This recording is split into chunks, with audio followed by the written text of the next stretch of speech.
and welcome again to Kaisa and to Susie. We're so honored to have you both here today. Really looking forward to this conversation. So, Kaisa, I am going to turn it over to you. Thank you, Becky, and thank you for hosting this. I really appreciate it and all the work of Zero Abuse Project and Survivor Space.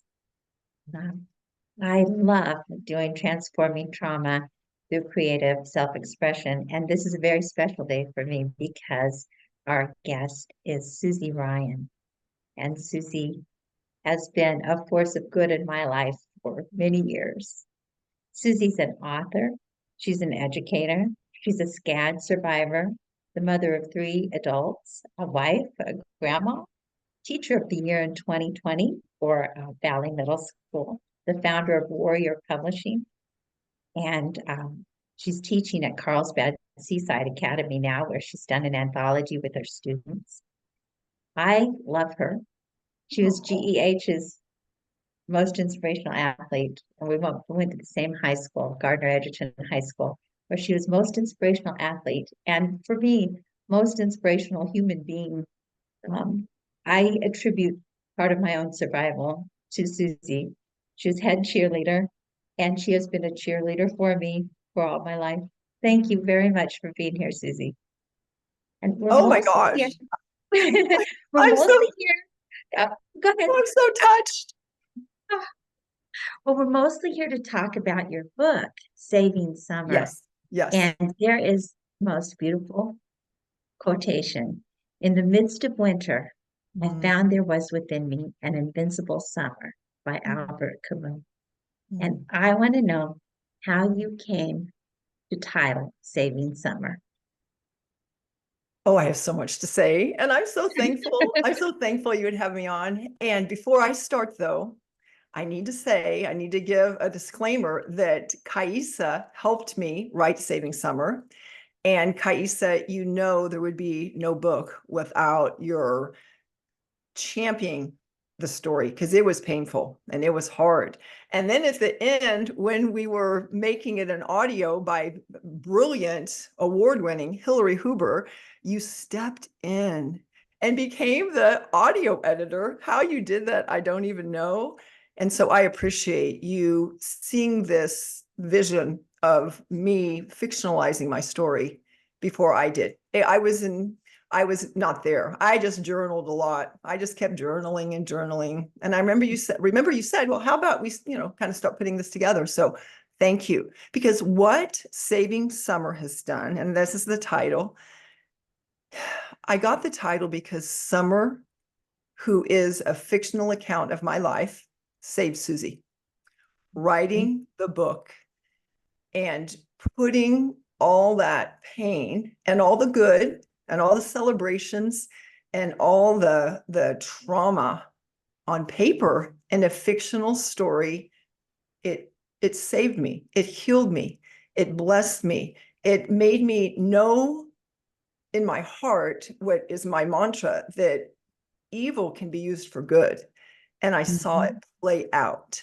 I saw it play out, the difficulty in my life being used for good, and not only healing me, but I've had people write to me that it helped them heal. What better high is there than taking your struggles and sharing them so other people can learn that they are resilient, they're victors, not victims. But woo, what a process. What a process. That's right. I want to put a big shout out to Cheryl Smith, who is a very dear friend, first telling me that today's the solstice and mentioning it that this is the first day of summer, and how perfect that we're doing this today. How absolutely perfect. It's just amazing to me that you have been through so much and emerged. And yet I know your life, and this is not your life story. This is a novel based on absolute emotional authenticity, very hard won, hard earned, lived experience. Would you mind to read the dedication of the book? Oh, I would. Oh, and let me tell you about Albert Camus. He, much of the book is my own personal story, and some of it because it's fictionalized, I was able to change and tweak. So I'm not free to say what's true about anybody else, but I will tell you there's things in the book that you focused on this quote, because I got this quote at a, what was it? It was a KET. We were KETs, remember? In 8th grade. And there was we didn't have any money. I didn't have any money for camp, but KET camp, I got scholarshiped from my 8th grade English teacher. And so I got to go to this camp. And this woman, this beautiful woman named Barb, she was a counselor, and she wrote me this Albert Camus quote. And she said, "You're going to be okay. I see you." And I didn't know anything about Camus. I just was trying to survive, but I kept that. And so I wrote that in the story. And so that's where I got the Camus quote. So thank you for highlighting that, because it really is a thesis or a synopsis of the whole book. And now we'll do the dedication. The dedication, and this is probably the dearest thing to me in the book. It's in the law is dear to me in this book. But it says, Saving Summer is dedicated to and written for Bart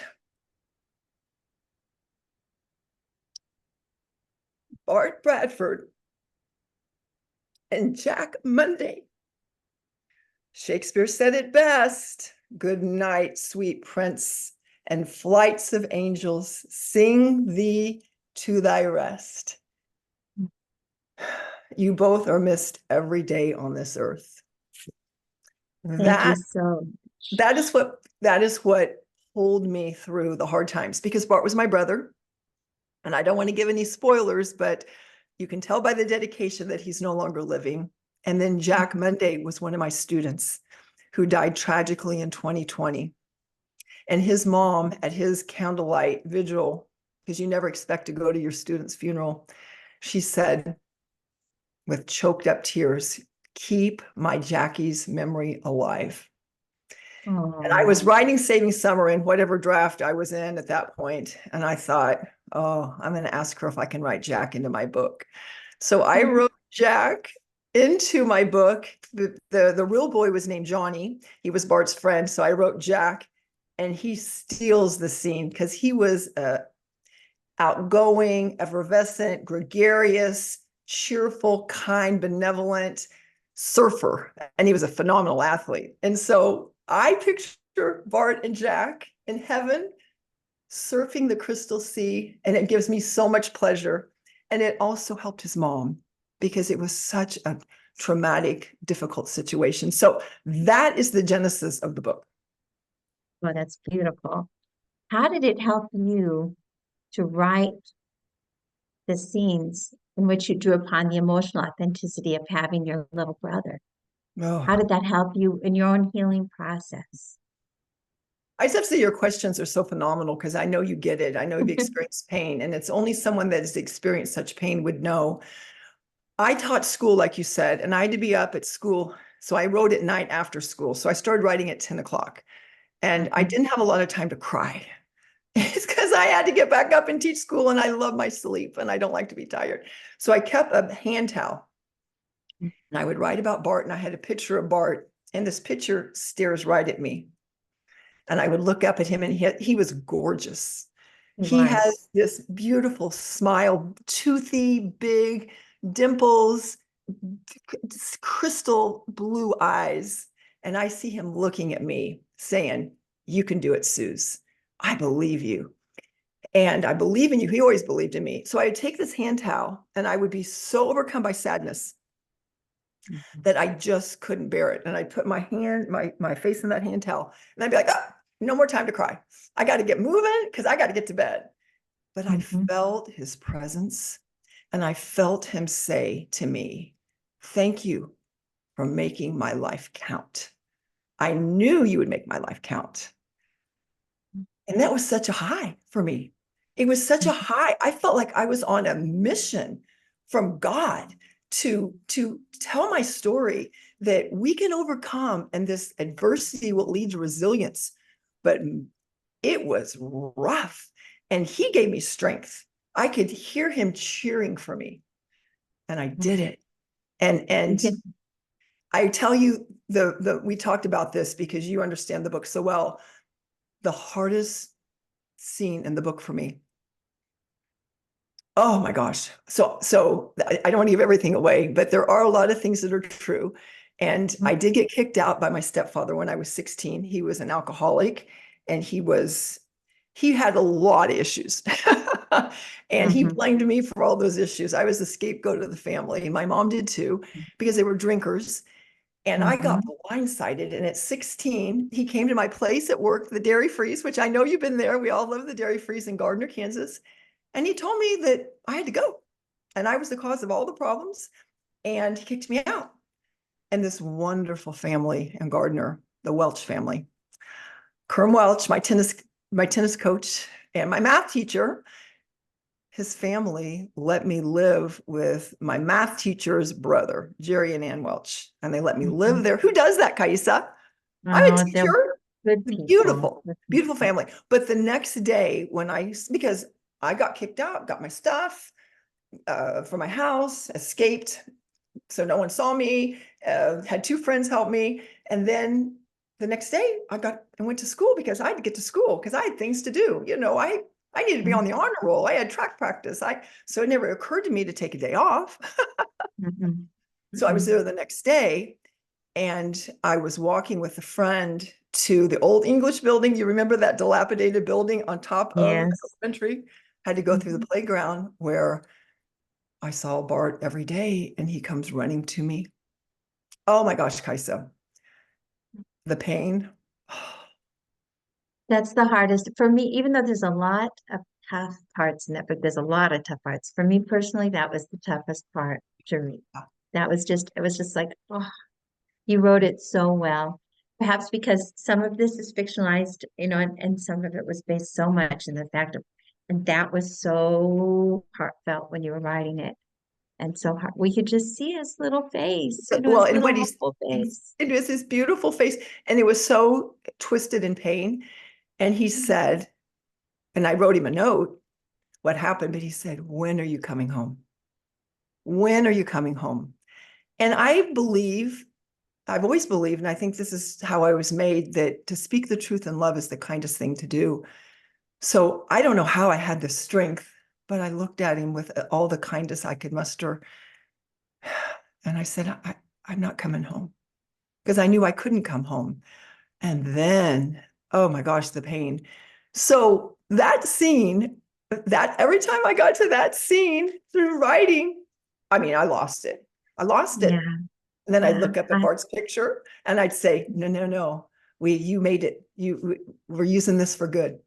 Because We're people gonna keep going. exactly, because people, as a teacher, I know nothing news under the sun. The incredible Mhm. pain that people experience is not new, but you can get through it. But it is a choice and it is rough. And writing the book got me through it. Have you found, your Valley Middle School Teacher of the Year, and now at Carlsbad Seaside Academy with that anthology and so many wonderful things that you've done.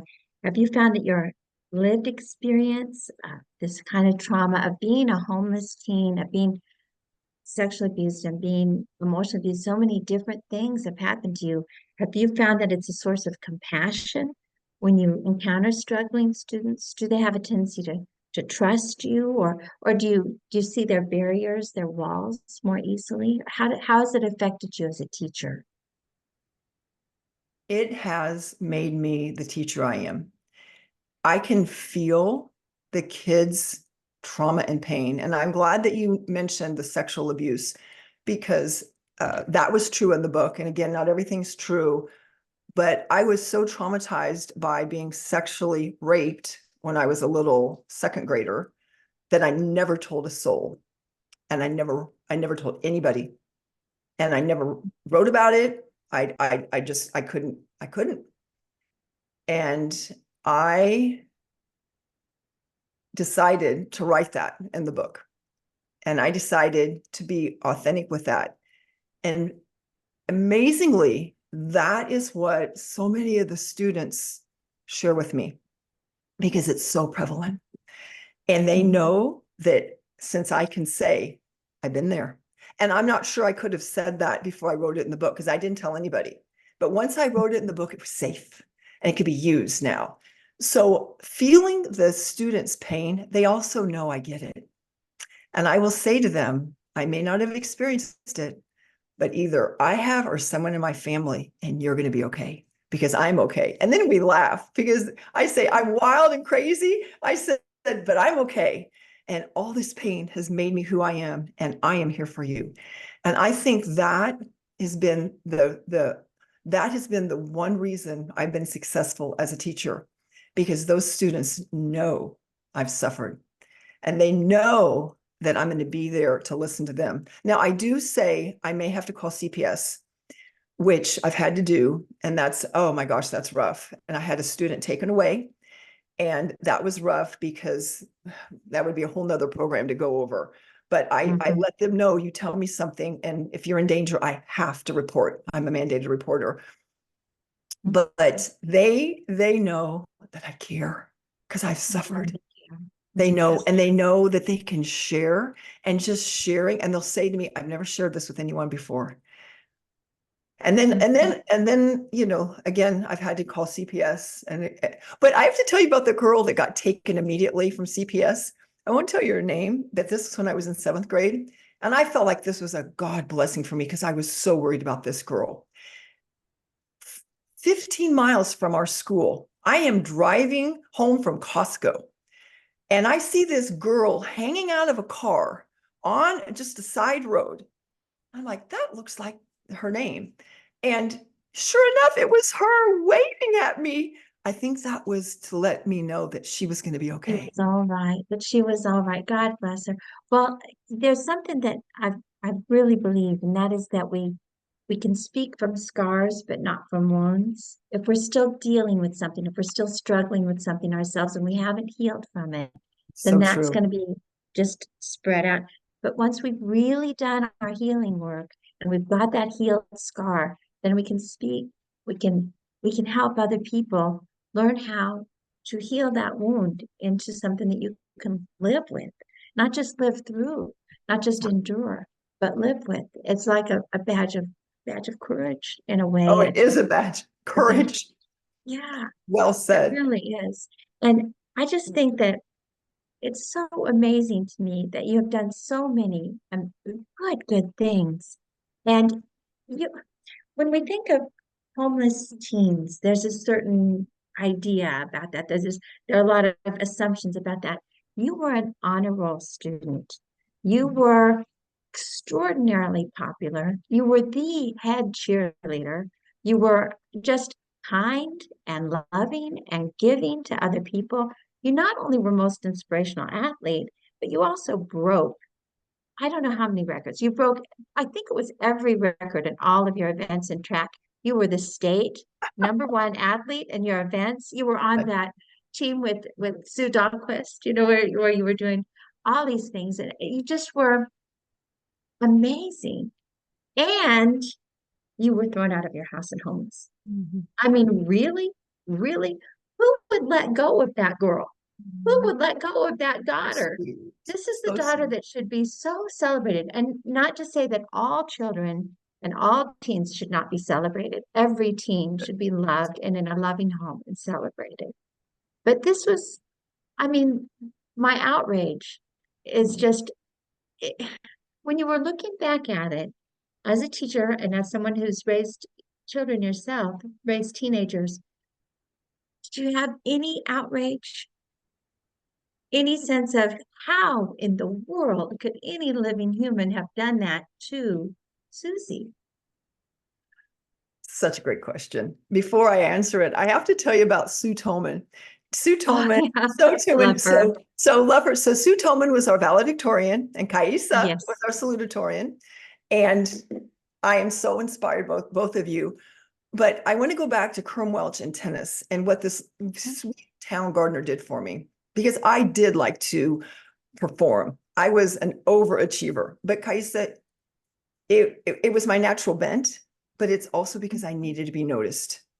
I needed Oh, to be noticed. I had this performance-based security that if you're not going to notice me, and I wasn't noticed in my house, and I felt rejected, and it was painful, and I carried that. I'm going to tell you, we cannot speak from our wounds. We need to speak from our scars, because when you try to speak for your wounds, I've done it, and all you do is sob. And I've been at a podium and all of a sudden just sobbed. And it's so embarrassing. And I don't know what to do, because I cannot get it together, because I'm so hurt. So the book allowed me to speak from my scars. Hallelujah. So this performance-based security is a trap. Now, it did wonderful things for me, because it gave me enough confidence to get through, but it's a false god, because you're only as good as the last thing that you've done. And that is what I was doing with this family. Please notice me. Please notice me. Now, it worked well for me, because I am a natural overachiever. That's my bent. So back to tennis really quickly. I would not have even been able to play tennis if it weren't for Kerm Welch joining the tennis team freshman year, not ever holding a racket. Sue Tolman was #1 seed. She was phenomenal, but I'm a hard worker. And I love that God made me a hard worker, because I worked hard. And Kerm said to me, or I heard him say, you showed up not even being able to hit a ball, which is true.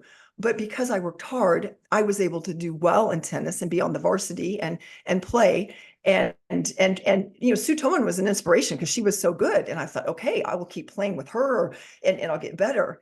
But the beautiful thing about that is it gave me the life I wanted. I have a student who is a pro at 14, and she travels the world.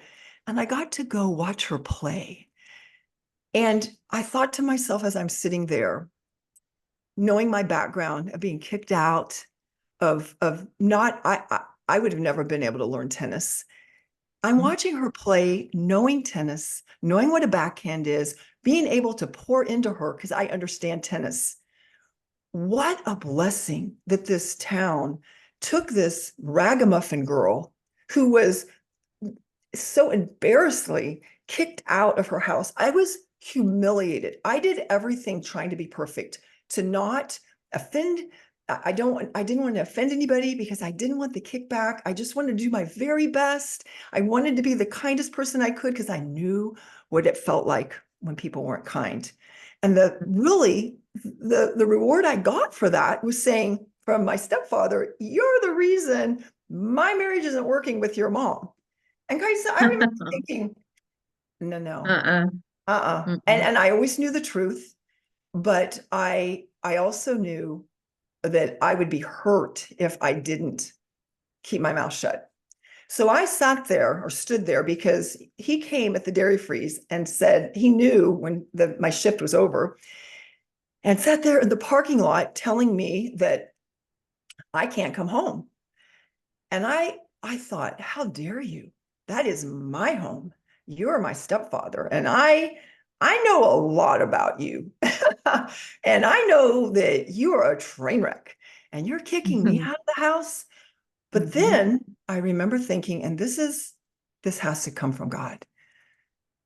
I remember thinking, this is the best thing that can ever happen to me, because I've got to get out of this house, because the house was killing me. It was killing me. It was so dysfunctional, mean, cruel. And I'm not saying the people they were sick. They were struggling with their own addictions and problems, but I couldn't carry it anymore. And I was trying to carry it and fix.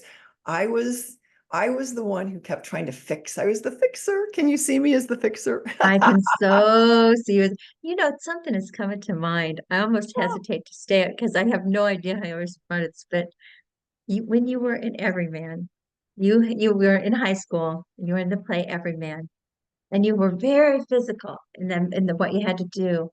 And you said, "Here I lie, cold on the ground.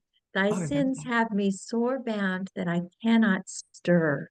And I was thinking about that line and how you said it and how you moved in that play. Now, Doug Murphy was amazing in that play, who was Everyman. Oh, but Yes. that was your line and that was your part.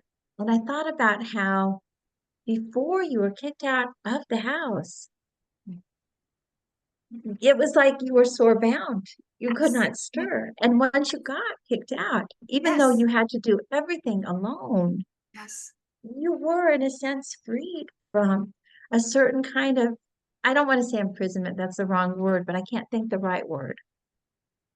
Being sore bound, I guess, is it. No, It no, really is. this is why I appreciate you so much. Your word choice and your phrases and diction and syntax, it all says what I'm feeling. And that's what writing is, when you can get either yourself on paper or someone else what you're feeling. And that's exactly how I was feeling. And I remember that play, and I cannot believe, no, I actually can, that you remember the line, because I don't remember the line, but I remember saying it. And that's Mhm. exactly how I felt in my house. And you're not imprisoned, but you're in a dungeon where you can't get out. And there's no way out. And see, I'm a worker. You tell me what to do, and I'm going to do it. I'm going to work my very hardest. But in a situation like that, I couldn't fix it. The harder I Mhm. tried, the more I was I was treated poorly. And it was so counterintuitive. And so I didn't know how to get out. So I was handicapped. Really, it was really I was crippled in the house and handicapped because I didn't know how to win. And if I don't know, so if it, I'll do my best to win. And if I can't win, I didn't win every race I won as a track runner. I won a lot Yes, you because want a lot. I won a lot because I was willing to hurt. I was willing to train, Oh. and I had natural talent. And I learned early on that if I was willing to put in the work and then want it more than someone with as much talent, or maybe even more than I had, I could beat him at the end because I wanted it more and I was willing to work harder. So that combination has served me well in life. But in my house, it didn't. It actually made people treat me worse.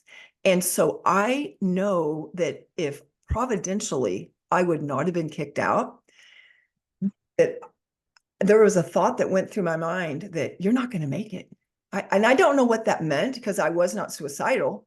That never even Mhm. occurred to me, but I didn't know what was going to happen. But I thought, I cannot sustain what's happening to me, even as a 16-year-old, even though that doesn't even make sense. And then after that, I got kicked out. So when I got kicked out, I I had I did not have this worldview where I forgave fast. I didn't understand that. And I struggled with my stepfather because it was so cruel and it was so inappropriate and it was so it was deflection. I didn't know the word then, but he deflected on me all his issues. I just knew I felt like I was going to vomit. And then, Kaisa, I have a track meet the next day. I have no place to live and I have no money. I have maybe 10 cents to my name, which I'm using for the payphone to call for help. Mhm. But you know what? Somehow I knew it was going to be okay. Somehow I knew I was going to be okay. And I believed I was going to be okay. And that's providential. That's a miracle. But later Mhm. on in life, I wrote a scene that was never published of this particular man and going up to him because, and I know this is a tricky word and it brings a lot of pain up, and I don't pretend to understand it, but I knew I had to forgive him. Mhm. Because when you forgive, I've heard this quote, forgiveness or unforgiveness is like drinking poison and expecting the other person to die. Guys, Mhm. I hated that man. I hated that man with a vengeance. And I had a hard time, even though I would say, I choose to forgive, I choose to forgive, I choose to forgive. I could not flush it out and purge it from my being. And I knew it was weighing me down. And so I made a choice to forgive, but I couldn't flush it out. So I wrote this scene of saying to this person who is now dead, I forgive you. And you know what he says? Why would I need your forgiveness? Ooh, Ooh, because that's what he would have there you said. go. But you know Mhm. what it did for me? I said to him, and again, the scene never got in. I said, I forgive from myself because you're not going to steal one more moment of my life, my health, or my destiny to help people and be joyful, because I That's have been right. given a joyful personality and I'm not letting anyone take that. So it is a process. But now that I see how it goes, I just make a decision to forgive fast and let it and let it Fast go. release, quick Woo! release. And Well, then pray for those it's a people. different way. It's a different way of looking at forgiveness because I had big issues. You know as well as anybody in the world what issues I've had with the whole concept of forgiveness. And And I for me, I have to understand. think of it as release. I think of it Elise, as release and establishing compassion for exactly. that, for the existence, the soul existence, the the, the heart of that other person. You don't forget Mm-mm, unless you dissociate, but you don't forget and you don't accept mm-mm. that action. Exactly. You Exactly. simply choose to release Exactly. their power from Exactly. your life, their power to have to what do they say, rent headspace or what At rent for all. free and I don't remember the exact phrase, but it's that idea that Exactly. you are letting go. Exactly. I did a little 10-minute video in order to do that and to really understand and to really comprehend who this person had been, why they'd done what they'd done, Yeah. and then to let it go Let it go. And not and to give them say, any more. Yeah. you Not don't let get them. any more of my life. You took Exactly. enough. You took enough. The rest is mine. You took Exactly.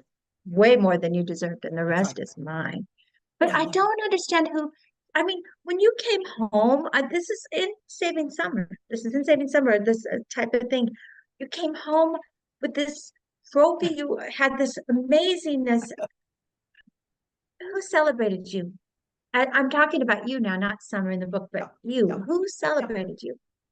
So what's so tricky about this is, again, I could talk forever about my mom. I love my mom so Mhm, much.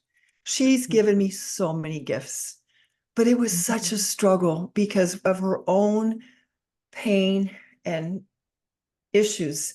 She could not celebrate me. And guys, I'm a hard worker, and I was this desperate girl. Oh, like in school with a hand. Oh, my mhm. teacher, I could Pick say, me, pick oh, me. pick Yeah, me. And same. I needed to be called on, and I needed you to understand that I get what's going on. So I needed it from my mom, but because I was rejected by that, and it wasn't personal, I, she has her own issues, and I've been able to forgive her, and that is a supernatural healing. And I cannot tell you what it's like to be free from needing her to pay attention to me. But I was not free for a long time. And the more I tried to get her attention, the less she paid. But it was very confusing because if someone else was around, she would brag about me Mhm. to them about me so I could hear. And it I'm going to be candid. It messed with me. It messed with me. It was it and here's the thing I have to tell you. It just didn't mess with me growing up. But then it messed with me dealing with people later on.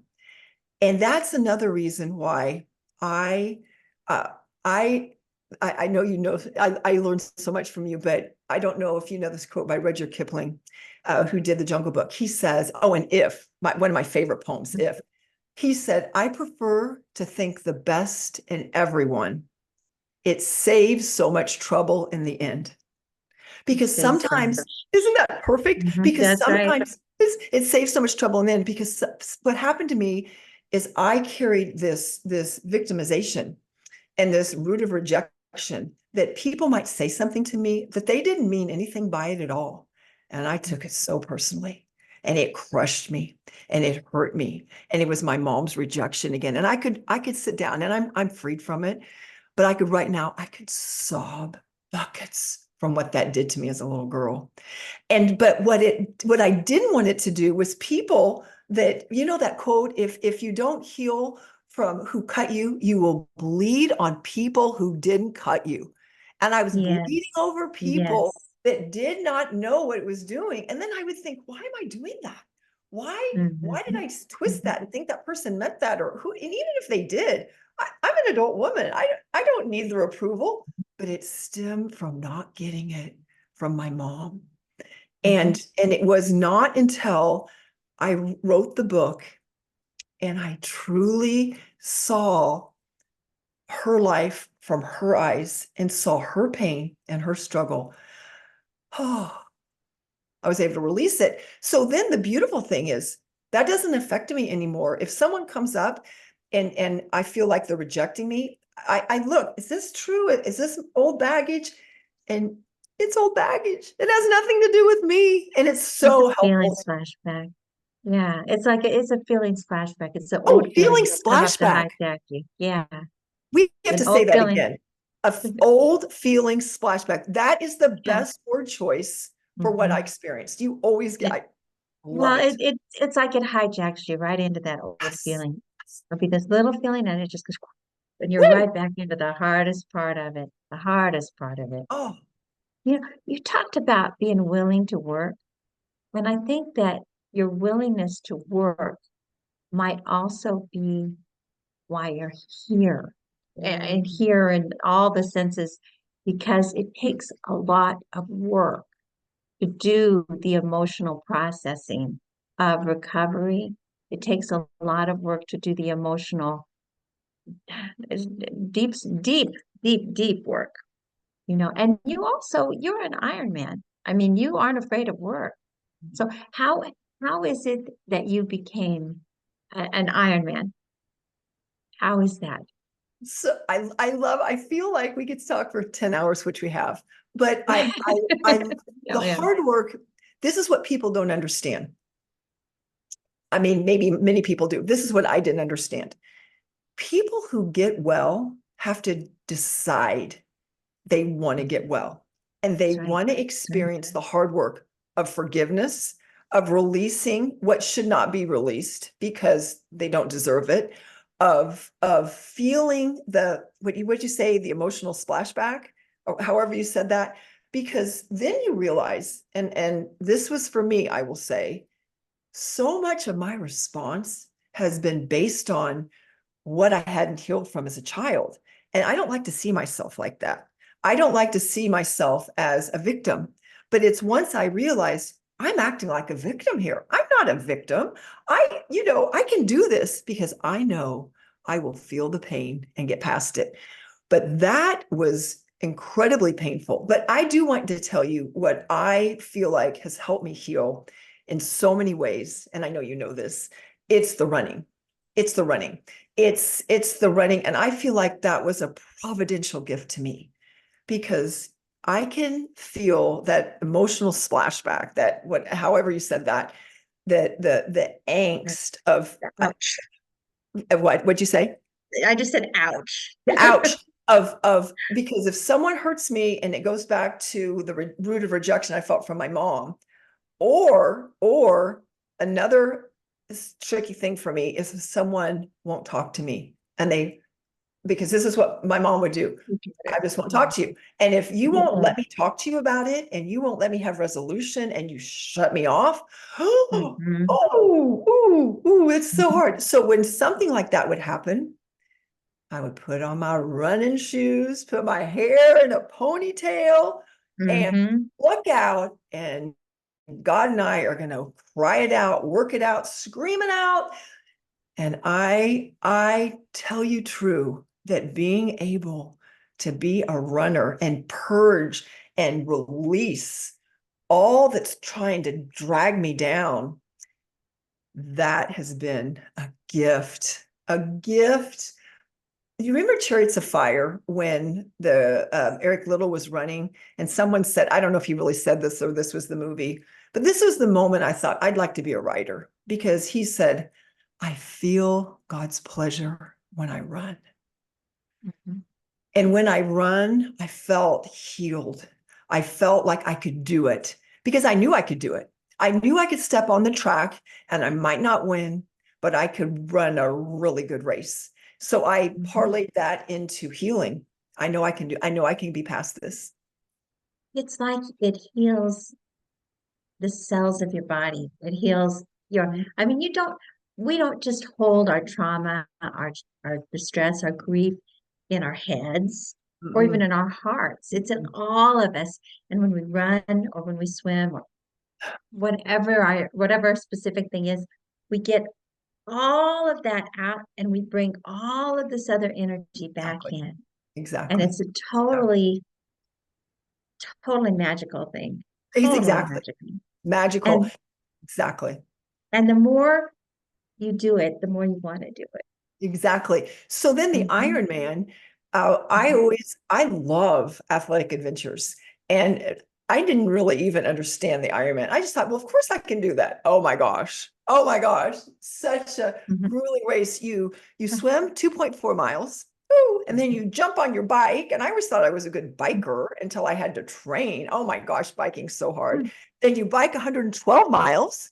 And then for fun, you run a marathon, right? And so once I did that, it was it was a powerful moment. I wanted to hear as I crossed the finish line, Susie Ryan, you are an Iron Man. And they forgot to say it. I did not Oh. get it. My friends saved it. I didn't get it, but that's okay. I knew it was an Iron Man. But it actually that can be a double-edged sword because we need to be tempered with humility because when I was in this teaching seventh grade at the Poetry Cafe, a whole Mhm, room full of parents, lots of food, because I'm all about food. I'm all about food. mhm, I have a poet speaking, and I have this terrible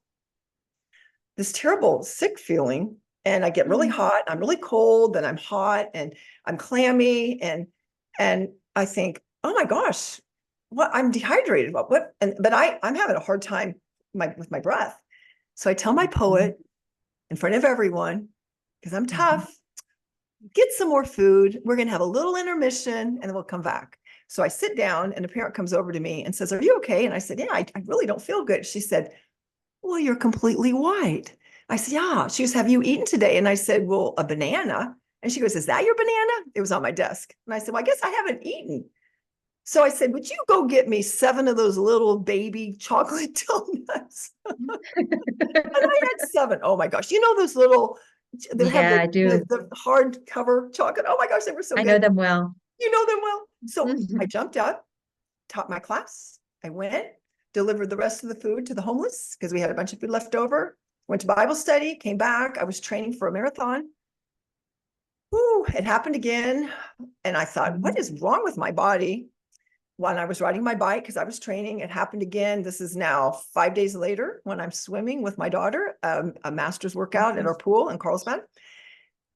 And Kaisa, this is what happened. It's a terrible, painful, a TV's on your chest, and it's like you're in a vice grip. I'm in this cold pool, and swimming is I have to work the hardest at swimming. So I have to swim really hard to stay warm. And all of a sudden, it grips me, and I hear this voice.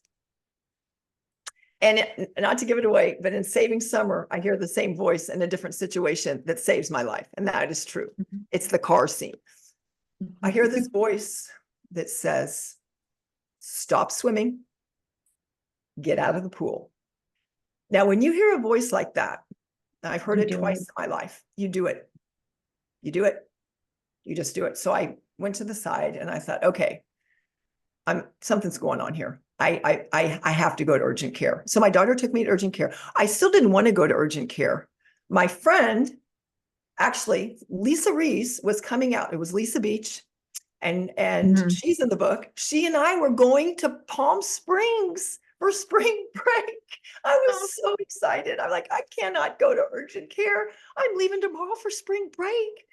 And teachers need a break. And we had it all planned. mhm, But I went because I heard the voice. Urgent care couldn't find anything wrong. They said, your EKGs are great. I said, okay, good. I'm going to spring break.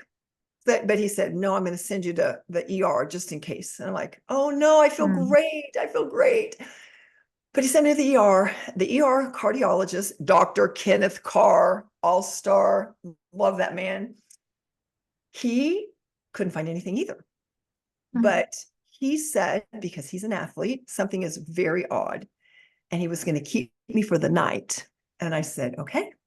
And all this time I'm praying, God, get me out of here, get me out of here, get me out of here, get me out of here. Get me out of here. The next day he's going to do a stress test because there's nothing he can find.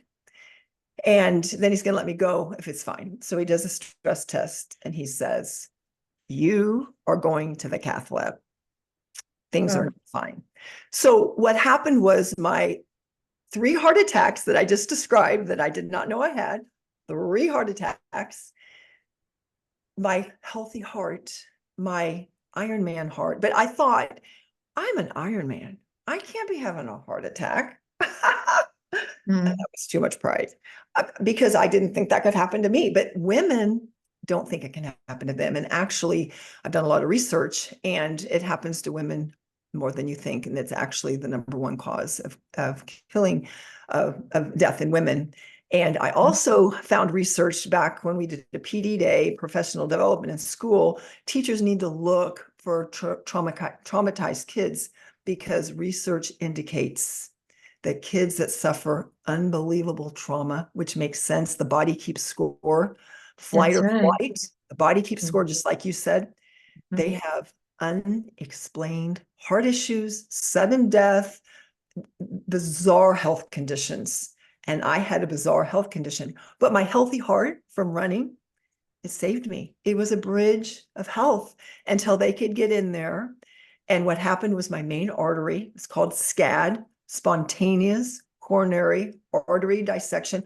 My main artery, it's called the widow maker's artery because so many men make women widows. It's your LAD, your main artery, had shredded, dissected. It was no more. That's why blood was not getting to my heart. And that's why I was having heart attacks. So now they don't do this in the cath lab. That's when they go in your artery and they look and they put 3 extra long stents in. They don't do that now. They make you go home and recover because it's too dangerous to go in. Because what happens is the artery is, and I'm not science, I'm English. So, I know my science teacher, Mrs. Schmidt, who's so wonderful, could say it better. But what was happening is my artery where it was shredding, Dr. Carr was putting in an extra long stent. And then it kept unraveling. So it wouldn't take. So here's the creepiest thing ever. They don't actually put you out. Why do they not put you out? I don't want to know. I would wake up, I woke up 3 times and I woke up seeing my heart, ba-boom, ba-boom, ba-boom. And I heard Dr. Carr say in his Stanford educated, brilliant voice with no emotion, it's not working. We need another. So I'm saying, seriously, I'm saying, Jesus, heal my heart, Jesus, heal my heart, Jesus, heal my heart. I go back out. I don't know for how long because my husband, Ken, and my sister, Missy, they were there. They, Yay, Missy. Yay, they said. Shout out for Missy. Yeah, shout out. The Dr. Carr said it'll be maybe 45 minutes. And I think they're 2.5 hours into it now. So I don't know how long the whole surgery or the whole procedure took. I woke up 3 times. So I wake up again and I hear Dr. Carr again say, it's not taking. We need another. They put the second extra long stent in. I know I'm dying. And I have 3 kids. Woo! And I want to see him get married. So I go out again. And the 3rd time I wake up and I hear Dr. Carr say, with no emotion, this one took. And I'm like, thank you. Oh my God, I'm going to live. And then I don't remember anything else. So he told me, he thought I was a kick. He thought I was just because I come barreling in. You saved my life. I'm yours forever. He says, I love that man. I love that man because he saved my life, because he took a chance on me, because they don't do that, because they can be sued if I would have died. And again, it's a tricky situation because I was probably going to die if he didn't operate, but I could have died on the table. And he said, I knew, because he just let me be myself. I said, I was praying for you. Did you feel my prayers? He looked at me and he said, what does that even mean? He said, but tell you, I do know that I was supposed to take your case, and I wouldn't let any other cardiologist on call have you, because Wow. I knew that you needed something that only I could give you, and he gave it to me. So I got to live. You So got to live, and thank God you got to live. I want us to take a deep breath together because that was a tough story for me. I And will it's say I got to see all three of my kids get married. yes, yay. And it's Yes. 3:51. It's Oh, 3:51. And okay. what that means is that it's just now the minute of the solstice. Oh, how This did is you the even know minute. that? My friend Joe Anderson told me like a Oh, couple that's nights so ago. awesome. So Celebrate. I just want us to experience the minute of the solstice, the rebirth, the summer. It's really Amen. summer now. And Amen. it's really summer in more ways than one. Mhm. It's really summer in our hearts. It's really in heart, scad heart, but it really is in our lives. One of the things that I wish I could reach back in time and tell myself as a little girl is that this minute would happen. I Yes. wish I could go back to both of us at the age of 11 and 12 and all those and say, this minute, right here, right now, these two little girls are going to grow up to be two women who dedicate their lives to helping survivors heal, Amen. who dedicate their writing and their work. Two women who grow up to be mothers, who grow up to be travelers, most of all, two women who grow up. Because there were times I wasn't sure I was going to make it. And I think there were probably, obviously, times for you the same. And I think we have almost an obligation. Think if you've survived the kinds of things that we've survived, we have almost an obligation to figure out a way to reach. We can't reach back in time to ourselves, but we Mhm. can reach out Mhm. towards other people who might be able to use a little bit the courage that we've Yes. so roughly gained for our own lives. I mean, there are people I just cherish, and they have taught me so much because of what they've been through and because of their deep, deep hearts of compassion. And you are one of those people. And I'm wondering how has this book that you've completed, the Saving Summer book, how has it fueled your healing process moving forward from here? I know you've just finished the Seaside book, the Seaside Story book. What are you looking forward to? What do you have a next plan? I think there might be some retirement in your future. Yes, I'm so excited. I am so honored to be able to be a teacher. And just what you said so beautifully and eloquently, that's why I was a teacher. That's what I poured in those students. You will have a time that you're going to look back and see how many people you've helped. And you are going to say not that it was good, because what happened to us was not good, but Yeah. it has been used for good and it has been redeemed. And you are resilient and you are benevolent and you have strength for the struggle. And you are going to impart that to other people and reach your destiny. And I was able to do that. And somehow when you redeem your life and your pain for others, it redeems it. Still doesn't make it right, but it redeems it. So I look forward to, I love being a teacher, but I look forward to the next thing I'm going to do. And I'm open, and I do know that the Saving Summer was the most important part of my healing journey.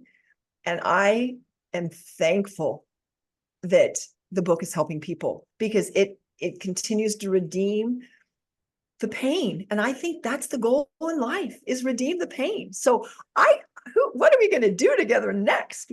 What are we gonna do next? Do you have before we've only got a few minutes, but do you have any advice for writers who want to tell their story?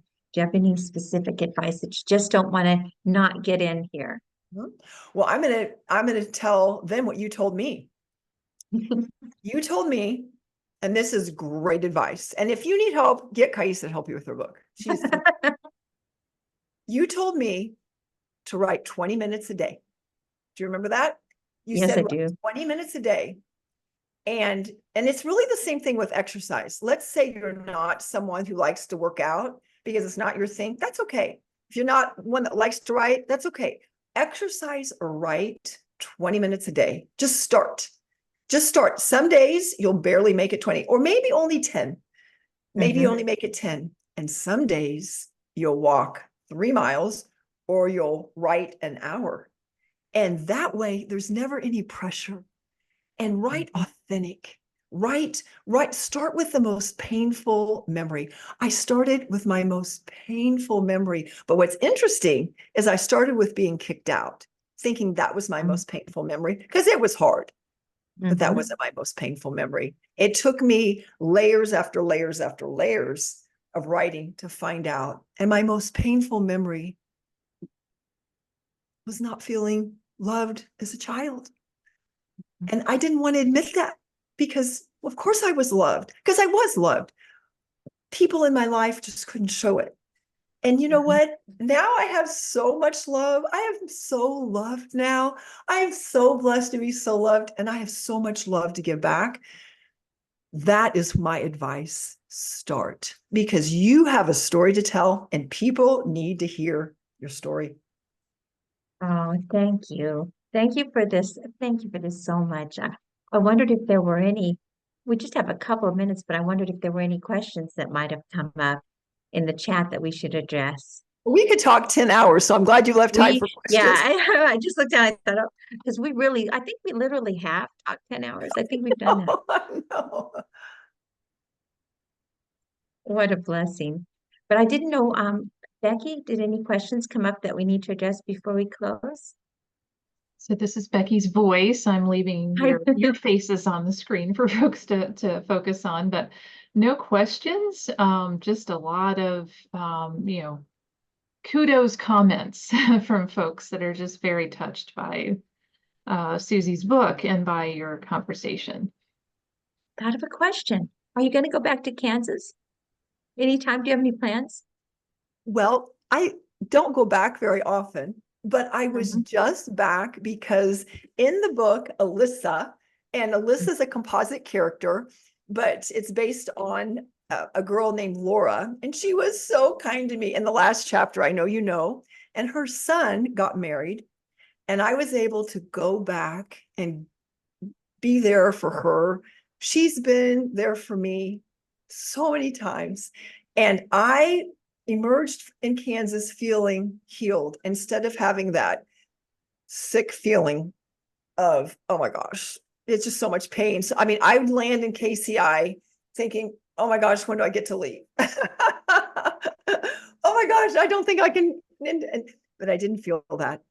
So that was a blessing to go and celebrate her life because she has done so much for me.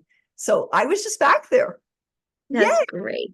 Yes. And you are really good at celebrating life. That is one of your gifts. You're so good at cheering people on, celebrating lives, making their successes even bigger. So what you didn't have when you were growing up, you somehow found a way to create inside yourself and give to the people you love. It's an amazing gift, Susie. It's just amazing. Thank you very much for taking this hour with me. Thank you for having me.